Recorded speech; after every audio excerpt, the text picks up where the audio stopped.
Hi everyone, this is Harpreet Singh. Welcome to your channel study for sure. एक बार फिर से आप सभी का स्वागत है करंट अफेयर्स वीकली में। आज हम रिवीजन करेंगे जो लास्ट वीक हमने जो भी न्यूज़ पढ़ी हैं, जो इंपॉर्टेंट न्यूज़ होंगी वो हम डिस्कस करने वाले हैं राइट नाउ। उससे पहले अगेन छोटी सी रिक्वेस्ट है, प्लीज़ अगर आपको हमारी वीडियोस अच्छी लगें तो उन्हें सब्सक्राइब, शेयर, कमेंट ज़रूर करें ताकि हमें भी मोटिवेशन मिले। पहली जो न्यूज़ है वो है MIT के बारे में, जिसको बोलते हैं ministry of electronic and information technology. और इंडिया AI आर्टिफिशियल इंटेलिजेंस का सेंटर है वहाँ पर। और इंडिया AI और मेटा के बीच में कोलैबोरेशन हुई है और ये बनाने वाले हैं जनरेटिव आर्टिफिशियल इंटेलिजेंस, जिसका नाम होगा सिरजन। और कहाँ पर बनेगा? IIT जोधपुर में। कितनी लागत आएगी? अप्रॉक्सीमेटली 75 करोड़ के करीब ये खर्चे जाएंगे। साथ ही साथ लॉन्च हुआ है युव AI इनिशिएटिव, जो कि है स्किलिंग और कैपेसिटी बिल्डिंग के रिगार्डिंग। और ये किसके साथ मिलकर हुआ है? AICTE all India council for technical education इसमें हिस्सेदारी देगा या इसमें सपोर्ट प्रोवाइड करेगा, जिसमें 1 लाख स्टूडेंट्स को ट्रेन किया जाएगा ताकि वो आने वाले समय में कुछ बेहतरीन कर पाएँ। सो ये इंपॉर्टेंट न्यूज़ थी काफ़ी। और साथ ही साथ 5 ट्रिलियन इकॉनमी हमने बनना है, तो उसके लिए हमें काफ़ी आवश्यकता है AI में कुछ कर दिखाने की। अगली जो न्यूज़ है वो है richest monarch in the world in 2024। देखो, ये कोई सऊदी अरेबिया से नहीं है, ये कोई UAE से नहीं है। ये जो मोनार्क हैं ये हैं थाईलैंड से। इनका नाम है Maha Vajiralongkorn, if I am pronounciating correct. और ये रिचेस्ट मोनार्क हैं। इनकी जो कुल संपत्ति है 43 बिलियन डॉलर के करीब है, followed by Mohammed bin Zayed Al Nahyan of Abu Dhabi UAE and Hassanal Bolkiah of Brunei. और साथ ही साथ Salman bin Abdul Al Aziz Al Saudi, जो कि सऊदी अरेबिया से हैं। और इनकी जो कोरोनेशन हुई थी 2019 में हुई थी और 2016 से इनको रामा एक्स के नाम से भी जाना जाता है। सो थोड़ी सी इंपॉर्टेंट न्यूज़ है, याद रखना। अगली जो न्यूज़ है वो है मुद्रा लोन्स के ऊपर। पहले तो ये समझ लो, मुद्रा का मतलब होता है micro units development refinance agency limited. और इन्होंने अपनी जो लिमिट है, ये 3 प्रकार के लोन देते हैं। पहला शिशु, फिर आता है किशोर, देन आता है तरुण। शिशु की जो है वो 50,000 तक, किशोर है वो 50,000 से 5 लाख तक। देन आता है तरुण, जो कि है 5 लाख से 10 लाख तक। वहीं पर इन्होंने एक नई कैटेगरी लॉन्च की है जो है तरुण प्लस, जिसमें ये लोन को एनहांस कर देंगे और 20 लाख तक लेकर जाएंगे, ताकि जो एंटरप्रेन्योर्स हैं जिन्होंने बिजनेस करना है, अगर उनके आइडियाज़ बढ़िया हैं तो कोलेटरल फ्री के करीब ये लोन वगैरह ले सकते हैं। किसी तरह की bank, NBFC, non banking financial companies हो गई, या फिर जो म्यूचुअल फंड इंटरेस्ट हैं वहाँ से कुछ उठा सकते हैं, राइट। सो उनके लिए काफ़ी बेनिफिट होने वाला है। सो ये इंपॉर्टेंट न्यूज़ थी एंड इसको डेफिनेटली याद रखना पड़ेगा। रिसेंटली एक 17वीं अर्बन मोबिलिटी इंडिया कॉन्फ्रेंस करवाई गई, कहाँ पर? गुजरात में। और ये इनाग्रेट की गई जो गुजरात के CM हैं श्री भूपेंद्र पटेल जी। और साथ ही साथ ये गांधीनगर में हुई कन्वेंशन सेंटर में। नियर अबाउट 2000 प्लस जो प्रोफेशनल्स थे, एकेडमिशियंस थे, वो वहाँ पर आए, उन्होंने अपनी हाजिरी लगवाई। और देखो, स्पेशली जो इसका जो मेन थीम था वो था standardisation optimisation of urban transport solutions के ऊपर। और देखो, इस मीटिंग के दौरान इन्होंने 3 चीज़ों SSS पर काम करने की कोशिश की है: sensitive, smart and sustainable. Bhubaneswar को city with the best public transport system चुना गया। श्रीनगर को city with best non motorised transport system चुना गया। अच्छा, नेक्स्ट जो ये कॉन्फ्रेंस होने वाली है 8वीं, वो होगी नेक्स्ट ईयर जो 2025 में हरियाणा में। और गांधीनगर को best safety and security system के साथ साथ जम्मू को city with most innovative financial mechanism चुना गया। सो ये काफ़ी इंपॉर्टेंट न्यूज़ थी, थोड़ी सी याद रख लेना। अगली जो न्यूज़ है वो है एनवीडिया के ऊपर, जिन्होंने डीथ्रोन किया है एप्पल को। देखो, एप्पल को डीथ्रोन करके मोस्ट वैल्यूएबल कंपनी बनना अपने आप में एक काफ़ी सिग्निफिकेंट है, एडवांटेज है, राइट। एनवीडिया के जो चेयरपर्सन है वो असल में ताइवान के हैं, जो जिनका नाम है जेंसन वांग। और ये ताइवानीज अमेरिकन चेयरमैन है। और एनवीडिया 1993 से काम कर रही है। और साथ ही साथ साथ इसकी जो मार्केट वैल्यू है, वो मार्केट कैपिटलाइजेशन वो $3.53 ट्रिलियन के करीब है। वहीं पर जो एप्पल है उसकी है $3.50 ट्रिलियन के करीब। क्योंकि देखो, ये कहीं ना कहीं GPT-4 में काम करते हैं और इनकी जो चिप्स है ना, वो आर्टिफिशियल इंटेलिजेंस सुपर कंप्यूटिंग में एक कटिंग एज टेक्नोलॉजी के साथ आती हैं, जो कि काफ़ी आवश्यक है। और इनकी एक चिप है जिसका नाम है ब्लैकवेल चिप्स। वो तो 2025 के लिए समझो कि सोल्ड आउट हो चुकी हैं, पहले ही बुकिंग हो चुकी है उसकी, राइट। सो ये काफ़ी इंपॉर्टेंट न्यूज़ थी। अगली जो न्यूज़ है वो है 7th ASW शिप, जो कि GRSC ने लॉन्च कर दिया है। देखो, ये काफ़ी बड़ी न्यूज़ थी, मैंने फुल कवर की है। अगर किसी ने पुरानी वीडियोस नहीं देखी तो एक बार देख लेना।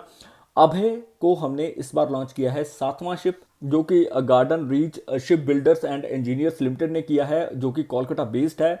और ASW का मतलब होता है एंटी सबमरीन वॉरफेयर, SWC का मतलब है शेलो वाटर क्राफ्ट। सो ये काफ़ी इंपॉर्टेंट है क्योंकि 8 शिप लॉन्च करने हैं।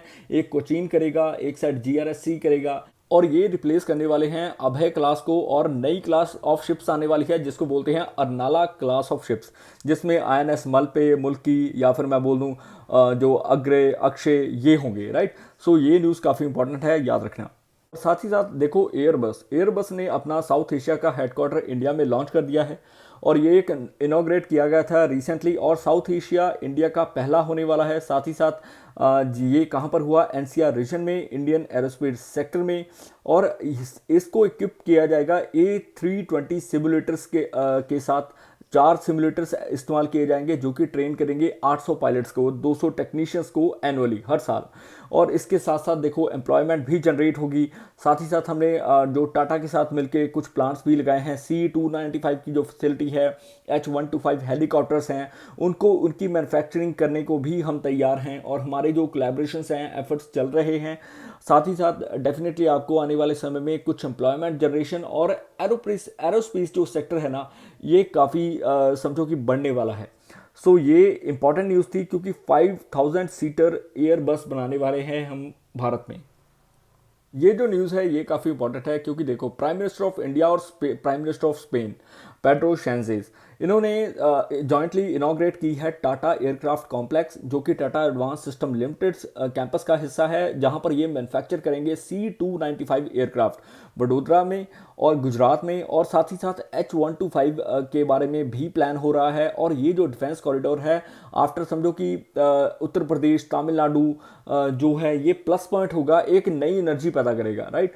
और ये जो फैक्ट्री है, ये 18,000 के करीब एयरक्राफ्ट जो पार्ट्स हैं वो मैन्युफैक्चर करेगी, all over the world supply करेगी। MSMEs को नई अपॉर्चुनिटीज़ मिलेंगी आने वाले समय में। और ये जो प्रोग्राम है, इसके तहत हम 56 के करीब एयरक्राफ्ट जो हैं वो डिलीवर करेंगे, आउट ऑफ विच जो 16 होंगे वो हम डायरेक्टली मंगवाएंगे एयरबस से, और बाकी जो होंगे वो भारत में बनाएंगे। और इसके साथ जो हमारी डिफेंस एक्सपोर्ट है वो 30 टाइम्स के करीब बढ़ जाएगा, और अभी भी हमने काफ़ी बढ़ाया है, और ये आने वाले 5-6 साल में आपको देखने को मिलेगा। Recently Chanakya defence dialogue 2024 conduct करवाया गया, ये सेकंड एडिशन था। लास्ट एडिशन भी हुआ न्यू दिल्ली में लास्ट ईयर 2023 में, और ये 2 दिन का इवेंट होता है जहां पर वेरियस जो स्कॉलर्स होते हैं, वेटरन, साइंटिस्ट या फिर डिफेंस पर्सनल्स, वो इकट्ठे होते हैं और आपस में बातचीत होती है जो नई स्ट्रैटेजीज लेकर आनी है। मेन जो थीम इसका था वो था ड्राइवर्स इन nation building, fuelling growth through comprehensive security. और ये सिक्योरिटी की अगर बात करें तो आज के युग में ये काफ़ी ज़रूरी है हमारे लिए, क्योंकि वॉरफेयर टैक्टिक्स भी चेंज हो चुके हैं। और इस कॉन्फ्रेंस के दौरान या फिर इस डायलॉग के दौरान भारत इंडिया हो गया या फिर USA, श्रीलंका, इनके जो स्पीकर्स हैं, इवन इजराइल के स्पीकर्स भी आए थे, जिन्होंने अपना जोर जो है वो कॉम्प्रिहेंसिव सिक्योरिटी के ऊपर दिया। वहीं पर vice chief of army staff जो हैं, उन्होंने कहा कि ग्लोबल साउथ की आवाज़ हम बन चुके हैं और हमें ग्लोबल साउथ के ऊपर भी ध्यान देना होगा। अगली जो न्यूज़ है वो है world justice projects rule of law index के बारे में, जो कि 2023 की रिपोर्ट है। इंडिया का जो रैंक है वो 79 है आउट ऑफ 142 कंट्रीज। साथ ही साथ 59% सर्वे कंट्रीज हैं, उन्होंने देखा है कि एक डिक्लाइन देखा है कि रूल ऑफ लॉ, कहीं ना कहीं जस्टिस जो है वो पीछे रह रहा है। क्योंकि इस साल की हमारी जो समझो कि हमारा जो पॉइंट टेबल है, हमारी जो रैंक है वो ड्रॉप हुई है। पिछली बार 2022 में अगर देखें तो 0.50 थी, इस साल है 0.49। अगर साउथ एशिया की बात करें तो India is third behind Nepal, जिनकी है 71st, एंड श्रीलंका जिसकी है 77। और देखो जनरली अगर मैं बात करूँ ना ग्लोबली, जो यूरोपियन कंट्रीज हैं, लाइकवाइज डेनमार्क अभी टॉप पोजीशन पर है, देन नॉर्वे आता है, फिनलैंड आता है, स्वीडन, जर्मनी, नीदरलैंड्स या फिर न्यूजीलैंड की बात करूँ। सो ये जो बेसिकली चीज़ें होती हैं ना, मेन दर्शाती हैं कि देश में करप्शन कैसी है, जुडिशियल इनएफिशिएंसी है या नहीं, या फिर जो गवर्नेंस है वो कैसी है, गवर्नमेंट आउटरीच कैसी है। सो इनके चलते हमारी जो रैंकिंग है वो बेहतर नहीं है। हमें डेफिनेटली इन चीज़ों के ऊपर काम करना होगा, और जजमेंट्स जो हैं वो बहुत ज़रूरी हैं आज के युग में, प्रॉपर ढंग से और सही टाइम पर। ये जो न्यूज़ है ये है प्रोफेसर रोहिणी गोडबोले के बारे में। देखो ये एक फिजिसिस्ट हैं और पद्मश्री अवार्ड इनको मिल चुका है।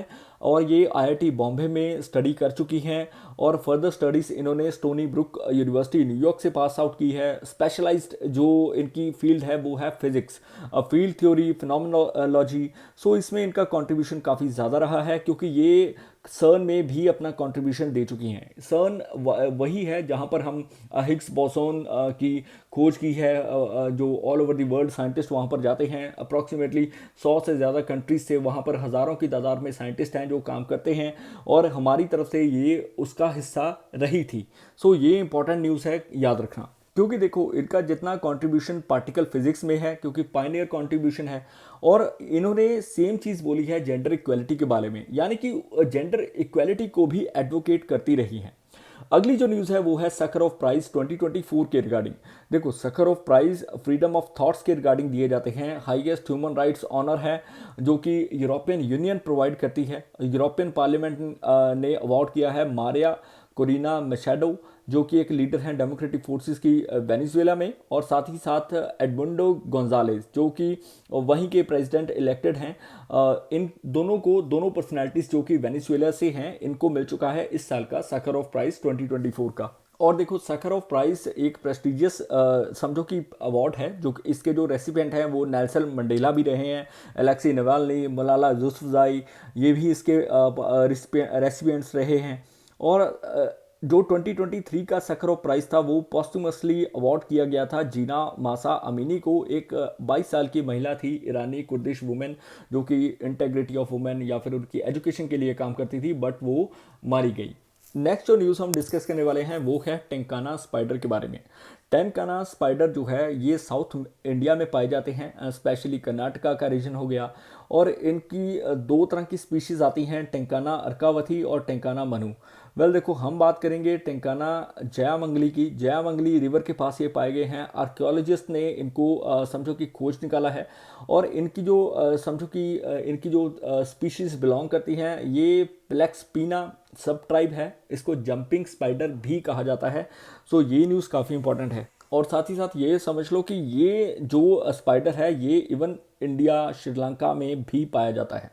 रिसेंटली श्री श्री रविशंकर जी ने रिसीव किया है फिजी का हाईएस्ट सिविलियन अवार्ड, जिसको बोलते हैं honorary officer of the order of Fiji. और ये ग्लोबल वर्क इनको मिला है पीस और यूनिटी को आगे लाने में, क्योंकि इनकी एक फाउंडेशन है जिसको बोलते हैं आर्ट ऑफ लिविंग फाउंडेशन, वो इसके रिगार्डिंग ही काम करती है। और ये 1981 से काम कर रही है। और साथ ही साथ इनका जो मेन फोकस होता है मेंटल हेल्थ, एजुकेशन, एनवायरनमेंट के ऊपर। और ये जो फाउंडेशन है इनको अप्रॉक्सीमेटली 5 तरह के सिविलियन अवार्ड्स मिल चुके हैं 5 अलग अलग देशों से, और ये मोर देन 180 कंट्रीज़ में ऑपरेट की जाती है। अगली जो न्यूज़ है वो है इंडियन रेसलर्स के बारे में। अंडर 23 वर्ल्ड चैंपियनशिप रिसेंटली हुई थी, जिसमें चिराग चिक्कारा ने men's freestyle 57 kilogram category में गोल्ड हासिल किया। और अप्रॉक्सीमेटली जो इंडिया के गोल्ड हैं नियर अबाउट टोटल 8 मेडल आए हैं। 4 जो हैं मेंस टीम में, 1 गोल्ड और 3 ब्रॉन्ज, वहीं पर वुमेन टीम में 1 सिल्वर और 3 ब्रॉन्ज आए हैं। सो ये इंपॉर्टेंट न्यूज़ थी, याद रखना, क्योंकि ये दूसरे ऐसे इंडियन मेल बन चुके हैं जिन्होंने ऐसा टाइटल जीता है आफ्टर अमन शेरावत, जिन्होंने ओलंपिक में भी ब्रॉन्ज जीता था।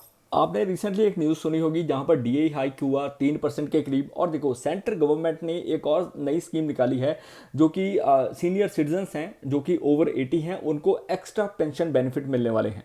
80 से 85 साल अगर उम्र है तो 20% मिलेगा, 85 से 90 साल है तो नियर अबाउट समझो कि 30% मिलेगा, 90 से 95 40, और 95 से 100 फुल जो 50 है, और ओवर 100 तो आप जानते ही हो कोई कोई होगा तो 100% मिलेगा। सो ये जो स्कीम है ये पेंशनर्स के लिए इंपॉर्टेंट है, जो कि देश में अपनी सेवाएं ऑलरेडी प्रोवाइड कर चुके हैं और अभी बहुत ज़्यादा ओल्ड हैं, ताकि उनका जो बुढ़ापा है वो भी ढंग से कटे।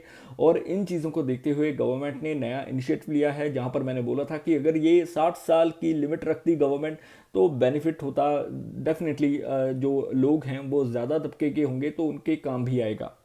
सो समहाउ इंपॉर्टेंट न्यूज़ है। इंडिया को पहली राइटर्स विलेज मिल चुकी है देहरादून में, उत्तराखंड में।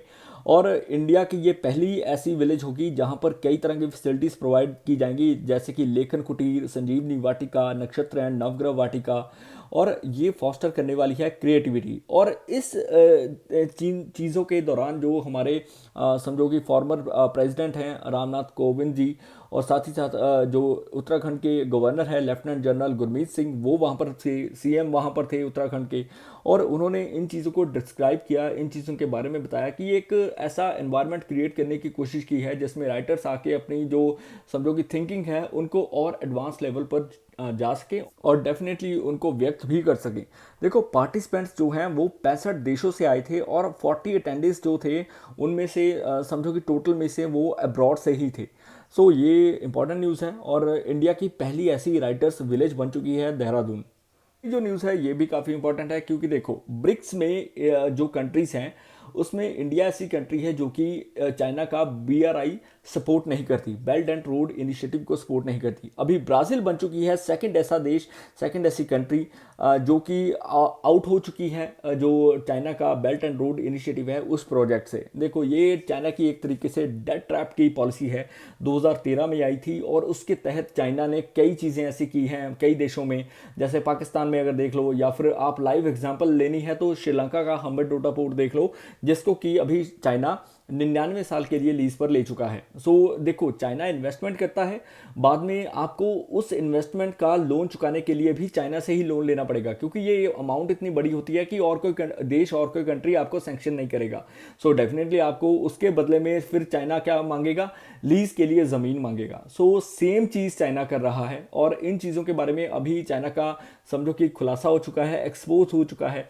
सो डेफिनेटली जो अभी कंट्रीज़ हैं वो इससे परहेज ही करेंगी। अगली जो न्यूज़ है वो है बैलन डी और सेरेमनी। देखो बैलन डी और एनुअल अवार्ड्स हैं जो कि फुटबॉल के रिगार्डिंग दिए जाते हैं, और फ्रांस देता है इन अवार्ड्स को और चुनता है बेस्ट मेल और फीमेल। बेस्ट मेल चुना गया है रॉड्री जो कि स्पेन का है, अगेन जो फीमेल है वो है आयटाना बॉनमटी, अगेन वो स्पेन की हैं। और देखो बेस्ट जो टीम है वो है जो रियल मैड्रिड है, और मेंस क्लब है ये क्लब ऑफ द ईयर चुना गया है। वहीं पर अगर बात करें women club of the year की तो वो है FC बार्सिलोना, काफ़ी इंपॉर्टेंट न्यूज़ थी। IUCN की टॉप कंजर्वेशन लीडरशिप अवार्ड जो हैं वो प्रोवाइड किए गए, और देखो इसमें नाम आता है विभाव कुमार तालुकदार का। ये असल में असम बेस्ड कंजर्वेशनिस्ट साइंटिस्ट हैं, और इन्होंने रिसीव किया है हैरी मिसेल अवार्ड जो कि कंजर्वेशन लीडरशिप के लिए IUCN प्रोवाइड करता है स्पीशीज़ सर्वाइवल कमीशन के द्वारा। और साथ ही साथ स्पीशीज़ की जो कंजर्वेशन है, पर्टिकुलरली इनका जो काम है वो एशियन राइनोस के ऊपर था। वहीं पर IUCN जो है इसकी फॉर्मेशन 1948 में की गई थी, हेडक्वार्टर इसका ग्लान स्विट्ज़रलैंड में है, और नियर अबाउट 1400 ऑर्गेनाइजेशंस हैं जो पर्टिकुलरली फोकस अपना करती हैं बायोडाइवर्सिटी कंजर्वेशन, इकोसिस्टम रिस्टोरेशन के लिए। सो ये अवार्ड काफ़ी इंपॉर्टेंट है, नाम याद रखना, Vibhav Kumar Talukdar, Assam based conservationist scientist. अगली जो न्यूज़ है वो है ग्रीन पीस रिपोर्ट के बारे में। पिंक टिकट स्कीम चलवाई गई थी गवर्नमेंट के द्वारा जो कि दिल्ली की, और अभी उसके दौरान देखो जो महिलाएं हैं वो फ्री बस ट्रैवल कर सकती थी, और 2019 में ये स्कीम लाई गई, और 77% वुमेन अभी भी ऐसा फील करती हैं कि वो अनसेफ हैं अगर वो ऐसी किसी बस में जाती हैं। देखो स्कीम बढ़िया थी, बट द फैक्ट इज़ कि वहाँ पर वुमेन की जो सिक्योरिटी है वो अभी भी कहीं ना कहीं क्वेश्चन मार्क रेज कर देती है। हालांकि इसके regarding CCTV surveillance cameras panic buttons भी लगवाए गए, बट द फैक्ट इज़ कि अभी भी जो औरतें हैं वो कहीं ना कहीं हमारी जो कैपिटल सिटी है वहाँ पर सुरक्षित नहीं है, जो कि ये रिपोर्ट कहती है। बट सेकंड टाइम ये भी देखो कि 75% जो सर्वेड वुमेन है उन्होंने कहा कि जो हम पैसा खर्चते थे आने जाने में, जो हमारा लगता था, उसको हम अभी हाउस में लेकर आए हैं, यानी कि घर में वो उस पैसे को यूज़ कर सकते हैं। 25% के करीब जो वुमेन हैं वो अभी अवॉइड करती हैं, जो कि पहले अपने व्हीलर्स वगैरह लेकर जाती थी, 2 व्हीलर 4 व्हीलर, वो अभी बस में ट्रैवल करना ही पसंद करती हैं। अगली जो न्यूज़ है वो अगेन डिफेंस से रिगार्डिंग है। देखो गोवा शिपयार्ड लिमिटेड ने लॉन्च कर दिए हैं 2 इंडिजीनियस फास्ट पेट्रोल वेसल्स, अदम्य और अक्षर, और ये डिज़ाइन किए गए हैं इंडियन कोस्ट गार्ड के लिए। और ये जो वेसल्स हैं ये इन्हेंस करेंगे हमारी ऑफशोर एसेट्स को बचाने में, जो प्रोटेक्शन उनकी करनी है या फिर आइलैंड टेरिटरीज़ के ऊपर निगरानी रखनी है, सर्वेलेंस ऑपरेशंस के दौरान इनका यूज़ किया जा सकता है। और ये काफ़ी इंपॉर्टेंट न्यूज़ थी, क्योंकि देखो ये जो इनिशिएटिव है आत्मनिर्भर भारत के तहत लाया गया है, और ये इंडिजीनियसली हमने बनाए हैं। अगली जो न्यूज़ है वो है डॉक्टर जैकलिन डी एरोस्यूज, जो कि नई सेक्रेटरी जनरल बन चुकी हैं वर्ल्ड एग्रीकल्चर फोरम की, क्योंकि इन्होंने पहले इक्रीसैट में अपनी सेवाएं दी हैं। इक्रीसैट का जो हेडक्वार्टर है वो हैदराबाद में है। इक्रीसैट जो ऑर्गेनाइजेशन है इसकी स्थापना 1972 में की गई थी, और ये वही ऑर्गेनाइजेशन है जिसको अफ्रीका फूड प्राइज भी मिला है 2021 में। और इनका जो वर्क है या फिर करियर है वो सेमी एरिड क्रॉप्स के रिगार्डिंग है। देखो, सेमी एरिड क्रॉप्स होती हैं, सॉर्गम हो गया, पिजन पी हो गया, ग्राउंड नट हो गया, एक्सेट्रा। और अभी के लिए इनको नया सेक्रेटरी जनरल चुना गया है। कोई ना कोई वजह डेफिनेटली रही होगी, क्योंकि अफ्रीका एशिया में इन्होंने कुछ ऐसे काम क्रॉप रेजिलियंस टेक्निक से कर कर दिखाए हैं। सो डेफिनेटली इनकी अपॉइंटमेंट काफ़ी इंपॉर्टेंट रहने वाली है, सो याद रखना। Fittest country in the world 2024 की रैंकिंग आ चुकी है, जिसमें हमारा जो स्थान है वो 112 नंबर पर है। वहीं पर नंबर 1 पर है Singapore, then Japan, South Korea, Taiwan आते हैं। और देखो, सिंगापुर को फिटेस्ट कंट्री बोला जाता है क्योंकि वो कहीं ना कहीं बोलते हैं कि हफ्ते में एक बार जो व्यक्ति है वो एक्सरसाइज ज़रूर करता है, अपनी बॉडी पर ध्यान ज़रूर देता है। मैंने एक और रिपोर्ट के बारे में बताया था कि वर्ल्ड की ओबीस कंट्री कौन सी है, टोंगा। सो ये भी याद रखना, काफ़ी इंपॉर्टेंट रहने वाली है, क्योंकि ये न्यूज़ आपको वनडे एग्जामिनेशन में काम आ सकती है। एक्सरसाइज गरुड़ शक्ति का 9th एडिशन रिसेंटली हुआ, 2024 में करवाया गया। जॉइंट स्पेशल फोर्सेस एक्सरसाइज है गरुड़ शक्ति, जो कि इंडिया इंडोनेशिया के बीच में है। और अब इस बार का जो एडिशन है 9th एडिशन, ये 25 पर्सनल के साथ जकार्ता में हुआ। इंडोनेशिया की तरफ से 40 पर्सनल्स थे, और पैराशूट रेजिमेंट हमारी तरफ से गई, वहीं पर इंडोनेशिया की तरफ से स्पेशल फोर्सेस कॉर्पसेस थी। और एक्सरसाइज गरुड़ भी हम करते हैं, एक्सरसाइज शक्ति भी करते हैं। मैं पहले बता चुका हूँ, गरुड़ और शक्ति दोनों फ्रांस और इंडिया के साथ होती है, और 7th एडिशन इन दोनों एक्सरसाइज के हो चुके हैं। अगर हवा पॉल्यूटेड हो तो हम सांस कैसे लेंगे, हमारे लंग्स कैसे काम करेंगे, और लंग्स अगर ढंग से काम नहीं करेंगे तो बीमारियां लगेंगी। देखो, पोल्यूशन की अगर बात करते हैं तो most polluted city in the world अभी लाहौर को रिकग्नाइज किया जा रहा है, क्योंकि वहां पर माना गया था कि रिसेंटली जो AQI इंडेक्स है, एयर क्वालिटी इंडेक्स है, वो 708 पर पहुंच गया। और देखो, 300 प्लस से अगर होता है तो वो हजार्डस यानी कि डेंजरस कंडीशन के अंडर आता है, क्योंकि कहीं ना कहीं PM 2.5 जो लेवल है वहां पर देखा गया 431 माइक्रोग्राम पर क्यूबिक मीटर, जो कि सिर्फ होना चाहिए 5 माइक्रोग्राम पर cubic metre as per WHO recommendation. So world air quality की अगर रिपोर्ट 2023 की बात करूं तो इंडिया को रैंक किया गया था वर्ल्ड की 3rd most polluted country in the world. और जो हमारी दिल्ली है वो कैपिटल सिटी सबसे ज़्यादा पोल्यूटेड है कैपिटल सिटी में। आफ्टर बांग्लादेश, पाकिस्तान, इंडिया का रैंक 3rd था। वहीं पर ये क्वेश्चंस खड़े होते हैं कि हम क्या वातावरण के लिए कुछ कर रहे हैं, और क्या WHO की जो गाइडलाइंस हैं उस पर हम कुछ काम करेंगे आगे चलकर। देखो, रिन्यूएबल रिसोर्सेज पर हम काम कर रहे हैं, बट स्टिल हमें बहुत ज़्यादा मेहनत करनी होगी, क्योंकि इंडिया की जो हवा है वो बहुत ज़्यादा दूषित हो चुकी है। इंडिया को मिल चुका है पहला IGBC सर्टिफाइड पार्क, और हिमाचल के जो CM हैं सुखविंदर सिंह सुक्खू, उन्होंने अनाउंस किया है दुर्गेश अरण्य जूलॉजिकल पार्क को, जो कि बनखांडी एरिया कांगड़ा डेरा असेंबली में है।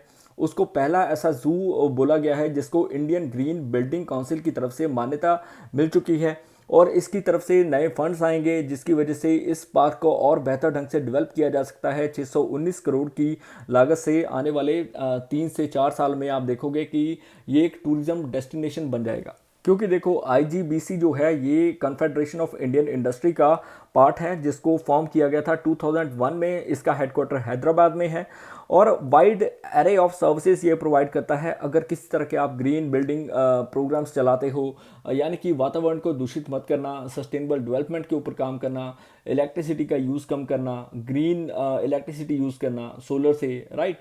यूजुअली ये 6 एनवायरमेंटल इंडिकेटर्स के ऊपर काम करता है। स्टेशन फैसिलिटी कैसी है, हेल्थ कैसी है, हाइजीन वहाँ पर है या नहीं, सैनिटेशन की इशू तो नहीं है, वाटर एफिशिएंसी है, स्मार्ट ग्रीन एनर्जी प्रोग्राम वहाँ पर चलाए जाते हैं।